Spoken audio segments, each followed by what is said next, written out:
Les Warriors, on est en mode aventure à la Indiana Jones. Donc on est venu à la frontière de l'Argentine, au Chic d'Iguazu. Le problème c'est qu'on n'a pas de camping, on ne sait pas où on va dormir, apparemment il y en a plein qui sont complets. On ne sait pas ce qu'on va manger, il pleut, on n'est pas trop équipé pour. Mais c'est ce qui est bien, donc c'est un peu prévu, c'est bien un peu de galérer. C'est bien de partir un petit peu à l'aventure comme ça, sortir de sa zone de confort. Et les petites galères font du bien de temps en temps parce qu'on s'en rappellera, on est en mode démerde, débrouillard. C'est parti.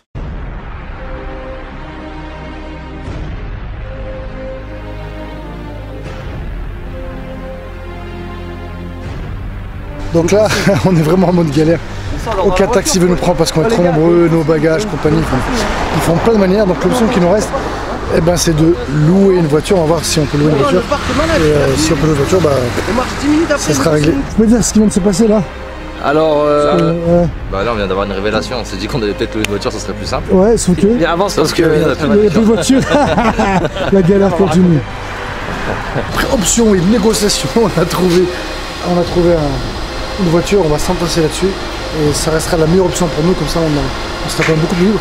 Le fait qu'on soit assis, le taxi sera toujours bordel. Et si on veut être confort en 3 jours, bah, on est parti pour cette option-là.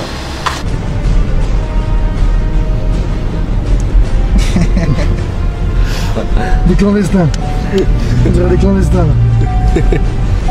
Prends le dodane.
Les Warriors, j'espère que vous avez la forme.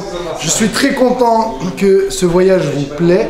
N'hésitez pas, hein, je lis les commentaires, je vous ai dit, on est très occupé, donc j'ai vraiment pas le temps de répondre à tout le monde. De temps en temps, quand j'en lis, je réponds, mais c'est voilà, un peu compliqué pour moi en termes de timing. Donc là, toujours au Ch'ti d'Iguassou, je vous montre un petit peu le parcours qu'on va faire. Donc hier, on a fait le côté brésilien, voilà. Et là aujourd'hui, on va commencer par celui-là, là. Donc on va faire tout ce qu'on a, donc on va rentrer dans la jungle, c'est génial. J'adore l'aventure, j'adore la forêt. Ensuite, on va faire celui qui est en marron là, jusqu'ici. Après on prend un train qui va nous déposer là et on finira par cette zone là. Donc on a 3 circuits, on en a apparemment pour une bonne journée, 5 heures, 6 heures de route, enfin de marche.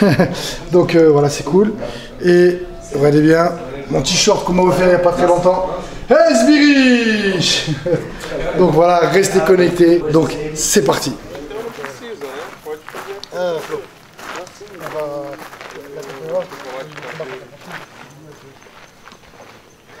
Il faut juste qu'il nous filme quoi, Flo? J'ai dit, t'en as pas marre de te faire galère par la jungle. Les gars. Buvez de l'eau. Dans 20-30 ans, il n'y en aura plus.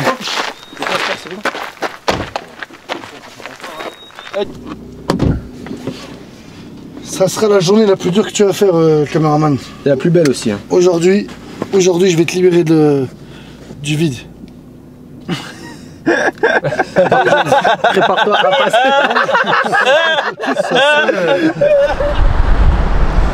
Donc, ici, vous avez l'Argentine. Et là, c'est le Brésil. Il y a juste un fleuve qui sépare tout ça. Donc voilà. Donc là, on vous explique ce qui se passe. Les 3 gugus qui sont là, ils vont appuyer pour passer la frontière de l'Argentine. Parce que la voiture assez sacrée. Et ceux qui ont été désignés pour marcher à pied. Bye bye. Et voilà la frontière argentine. Là. Ah, attends, je vais t'arrêter là. Yeah man. Il serait pas passé là, ton avis. Ouais, obrigado. Et vous avez pu faire le change? Non, il n'y a pas de bureau de change. Et ils ont dit, mais on change. Ils ont dit, vas-y, allez là-bas, payer en réel ici. Encore entier, tu sais, avec ta jambe de 3 mètres de... Regarde bien, attention.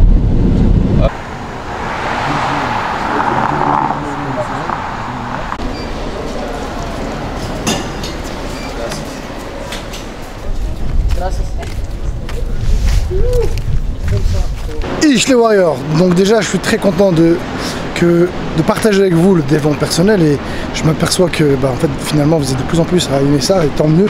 C'est aussi l'un de mes points forts. Voilà, pour ceux qui ne le savent pas, voilà, je suis coach, je suis préparateur mental.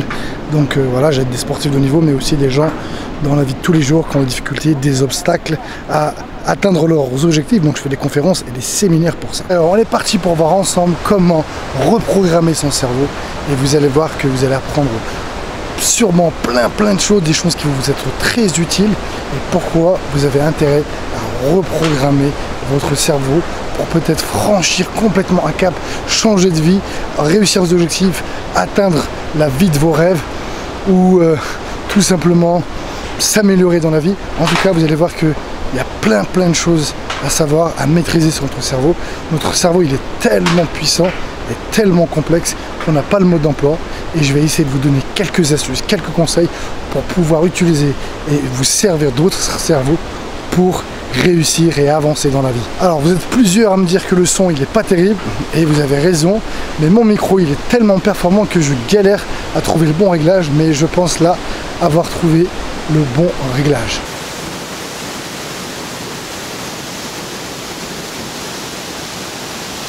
Dû à notre enfance, nos expériences et nos environnements, on a développé des croyances limitantes. Les croyances limitantes sont vraiment des obstacles et des freins à la réussite. Voilà pourquoi il est indispensable de se les boxer, de s'en débarrasser et de les remplacer par des croyances positives. Si je vous posais une question, dans une journée d'après vous, vous faites plus de choses conscientes ou inconscientes? Si vous devez donner un chiffre, à combien vous pensez que ce que vous faites c'est de l'ordre du conscient? Donc est-ce que c'est 70% ce que vous faites dans une journée c'est du conscient et 30% inconscient, ou l'inverse, ou 10-90? Bref, je vous laisse quelques secondes et dites-moi quel est l'équilibre entre les deux. Eh bien la réponse est 90, 10. Donc en fait, dans une journée, on fait 90% de choses qui sont inconscientes et 10% conscientes. Par exemple, j'ai pris la décision de tenir ma caméra, donc le départ c'est conscient, mais après tout le reste est inconscient. Là, par exemple, je tiens mon bras, je ne réfléchis pas, ah, il faut que je tienne comme ça, que je le prenne comme ça, non. Je marche de manière inconsciente, quand on mange inconscient, et même dans nos choix, on est influencé par notre subconscient. Allez, là, on arrive, je sais pas si vous entendez l'eau, mais je vais vous faire kiffer la vibe. Tout ce qu'on fait dans une journée, eh ben, sont dirigés, gérés et influencer notre subconscient. Alors comment reprendre notre liberté? Donc notre subconscient influence notre conscient, mais je vais vous apprendre, vous expliquer comment vous pouvez reprendre la maîtrise et influencer votre subconscient dans tout ce que vous allez faire dans votre vie. Catastrophe. Nasser, notre traducteur, il a oublié son sac et devinez ce qu'il a laissé dans son sac, son passeport. Donc je pense qu'il a laissé là où on a mangé à midi.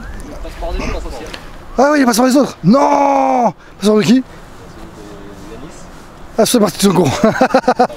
Oh putain. Non, c'est pareil, c'est moi qui l'ai dans la poche. Attends, moi, mon passeport il est où?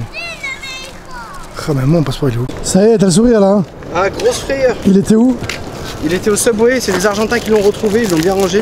Surtout qu'il y a 2 passeports. Oh là là là là. On n'aurait pas pu rentrer. Putain. Donc ils l'ont trouvé, ils l'ont gardé, ils ont dit bah voilà, on a pensé à le garder et comme ça vous aurez une bonne image des Argentins. Ouais. Et c'est le cas, ils ont trouvé, on les remercie. Transpire. Alors ouais, j'ai eu chaud là. On a eu chaud là. Je t'avais dit de pas tailler les Argentins. Quand je dis ton sac il est où? Oh putain! Comment ça? Du blanc blanc. Toutes les couleurs. Oh les gars, mon sac! On est parti en sprint, on est parti. Bon, fausse frayeur. Tout va bien. Yanis, t'étais comment toi? Pareil, il avait son passeport dans le sac aussi. Donc t'as paniqué aussi? Grave. Ah oui. T'es tranquille, non, non. Non, je suis serein. Il est peut-être parti avec les quattis dans la jungle. Ils prennent en plus les sacs et tout, ils peuvent partir. Et je vais vous expliquer aussi comment notre cerveau peut nous jouer des tours. Alors déjà, si je vous posais une autre question, est-ce que vous pensez que vous arrivez toujours à faire la différence entre ce qui est réel et imaginaire en toutes circonstances? Est-ce que vous faites la différence entre ce qui est passé, futur et présent? Si la réponse est oui, alors je vous dis juste tout de suite, c'est juste impossible. Notre subconscient ne fait pas la différence entre ce qui est réel et imaginaire, entre ce qui est présent, passé et futur. Je vous donne un exemple. Regardez, quand vous regardez un film, on voit certaines femmes qui se mettent même à pleurer. Oh, DiCaprio, il est mort. On sait qu'il n'est pas mort. Et une partie d'elle le sait, donc son conscient sait. Mais son subconscient, à ce moment-là, va prendre ça comme une réalité. Elle n'a aucun filtre, aucun barrage. Lui, le subconscient, il est bête et méchant. Il analyse et ne traite pas les informations. Tout ce qu'on lui envoie, tout ce qu'on lui dit, il les prend pour vrai. Donc voilà, on peut avoir peur, on peut être excité. Donc voilà, rebelote, quand on fait un cauchemar, et ben vous allez vous réveiller, vous savez que c'était un cauchemar et vous pouvez encore avoir le sentiment et encore cette peur qui est en vous. Vous pouvez être énervé quand on se réveille d'un cauchemar parce qu'on s'est embrouillé. Et quand on se réveille, on est encore énervé. On peut avoir une douleur dans le bras, on peut avoir même, si on a mangé quelque chose d'agréable en se réveillant, on a encore le goût dans la bouche. Tout ça pour vous dire que votre subconscient, lui, ne fait pas la différence entre ce qui est réel, imaginaire. Si je vous dis de fermer les yeux et de penser le meilleur moment de votre vie, juste en fermant les yeux et en y pensant, vous allez avoir l'énergie qui va avec, super content, super positif. Et à l'inverse, si je vous demande de penser à la pire situation de votre vie, vous allez voir votre colère, embrouille, dispute, peu importe, vous allez voir que rien que le fait d'y penser, vous allez avoir l'émotion qui va. Tout ça pour vous dire que notre cerveau, du moment qu'on pense à quelque chose, pour lui ça sera réel, et donc ça sera réel et au présent. Donc, si je vous dis que demain vous êtes convoqué au tribunal ou à l'hôpital en urgence, eh bien vous allez voir que vous allez commencer à stresser, alors que pourtant c'est dans le futur. Mais du moment qu'on pense, c'est présent et réel. Vous comprenez pourquoi il est vraiment important de reprendre le contrôle de nos choix, de nos actions. C'est pas évident, c'est du boulot, c'est du travail, mais je vous l'expliquerai. Alors, comme je parle beaucoup, je sais pas si, pour pas que la vidéo soit trop longue, je l'expliquerai maintenant ou après. En tout cas, je vous donne déjà quelques explications sur comment fonctionne notre cerveau. Alors, la chose la plus importante que moi j'ai appris dans le développement personnel, vraiment la chose la plus importante, et avec ça on peut gérer plein de choses. La première chose qu'il faut qu'on apprenne à contrôler, c'est nos pensées. Mais pas n'importe quelle pensée. Nos pensées, il faut qu'on se focalise sur nos pensées positives. Donc nos paroles donnent des pensées, nos pensées se transforment en émotions, une émotion donne un résultat. Donc si vous voulez avoir des résultats positifs, la première chose à faire, c'est déjà de contrôler et que vos pensées, ce sont soit des pensées positives. Imaginez-vous, vous êtes avant de monter sur un ring ou avant l'entretien, vous êtes déjà en train de dire ouais, il est trop fort, je suis pas assez entraîné, je suis blessé, il va me mettre KO, il me prendra pas, je suis pas assez bon. Ça y est, vous avez déjà une pensée qui est négative, donc votre émotion sera peut-être le doute, la peur, le stress.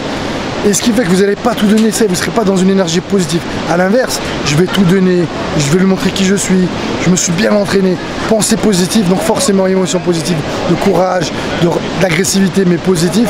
Donc le résultat, forcément, il sera positif. Que je gagne ou que je perds le combat, j'aurais donné au moins le maximum. Si vous focalisez votre attention sur les choses positives, sur ce que vous voulez obtenir, sur les changements, sur les résultats positifs, vous allez dégager une énergie, une onde de courage, de bien-être, vous serez joyeux, vous serez heureux, vous serez motivé et forcément vous allez tout faire en œuvre pour réussir. Et puis si vous prenez cette habitude, ce réflexe de toujours positiver, peu importe les circonstances, peu importe le drame qui vous arrive, les difficultés, les obstacles, si vraiment vous entraînez votre cerveau, vous apprenez à bien le programmer, bien le calibrer pour voir le positif, peu importe ce qui vous arrivera dans la vie, peu importe, mais vraiment peu importe, vous y arriverez et vous serez des winners, des champions et vous avancerez.